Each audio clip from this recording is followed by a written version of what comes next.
গঠনতন্ত্রে club councillor ও পরিচালকদের সংখ্যা 1/3 কমিয়ে আনার প্রতিবাদে বিসিবিকে শনিবার পর্যন্ত সময়সীমা বেঁধে দিয়েছে সংক্ষুব্ধ ঢাকার 76 ক্লাব। এর মধ্যে সংশোধিত খসড়া গঠনতন্ত্রের আহ্বায়ক নাজমুল আবেদীন ফাহিমের পদত্যাগ দাবি করেন ক্লাব প্রতিনিধিরা।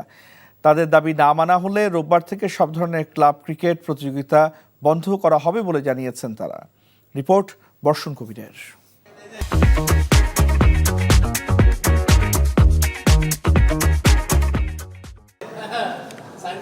10 জানুয়ারি এনটিভির প্রতিবেদনের পর প্রকাশ্যে আসে এই ঘটনা। বিসিবি পরিচালক নাজমুল আবেদীন ফাহিমের নেতৃত্বে 4 সদস্যের গঠনতন্ত্র সংশোধন কমিটি যেসব ধারা উপধারায় পরিবর্তন এনেছে সেখানে ক্লাব কাউন্সিলরদের করা হয়েছে উপেক্ষিত। একই সঙ্গে তারা এতদিন ধরে যে 12টি পরিচালকের পদে নির্বাচিত হয়ে আসতেন সেটা কমিয়ে আনা হয় 4 জনে।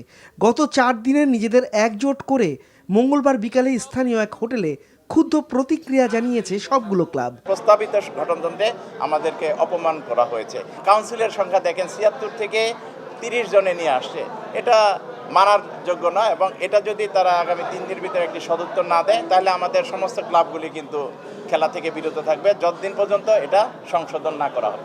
দীর্ঘদিন ধরে নিজেদের অর্থায়নে ঢাকার ক্লাব ক্রিকেটকে পরিচর্যা করে আসা সংগঠকরা গঠনতন্ত্রে এমন প্রস্তাবিত ধারা সংযোজন করায় একজোট হওয়া ছাড়া কোনো বিকল্প দেখেননি। এখনো কিন্তু এটা পাস হয়নি, এটা পাশের একটা প্রক্রিয়া আছে। এই প্রক্রিয়াটা যদি স্টপ হয়ে যায় তাহলে আমরা ধরে নিলাম আমরা 12 জনে আছি। এখন এই প্রক্রিয়াটা যদি স্টপ করে দেয় আমাদের আন্দোলন উগ্র হয়ে যাবে। আমরা আশা করি 19 তারিখের আগেই এই সমস্ত হয়তো মিটে যাবে। যদি মিটে যায় তাহলে তো ভালো। বিসিবির বর্তমান পরিচালক নাজমুল আবেদীন ফাহিমের বৈধতা আছে কিনা সে প্রশ্ন তুলেছেন ক্লাব কর্মকর্তারা। উনি কি সিট থেকে পদত্যাগ করেছেন? আপনি বলেন। আমার জানা মতো উনি করেননি।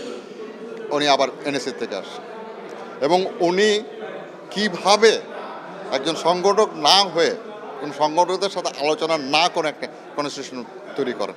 সো আমি চরমভাবে তার পদত্যাগ কামনা করছি। শনিবার ক্লাব অ্যাসোসিয়েশনের ব্যানারে বোর্ড সভাপতির সঙ্গে 10 সদস্যের প্রতিনিধি দল দেখা করতে চায়। সেখানে ইতিবাচক সমাধান না হলে অনির্দিষ্টকালের জন্য ঢাকার সব ধরনের ক্রিকেটে অংশ নেওয়া বন্ধ করে দেবে ক্লাবগুলো। 19 জানুয়ারি থেকে শুরু হওয়ার কথা প্রথম বিভাগ ক্রিকেট লিগ। বর্ষণ কবির, এনটিভি নিউজ, ঢাকা।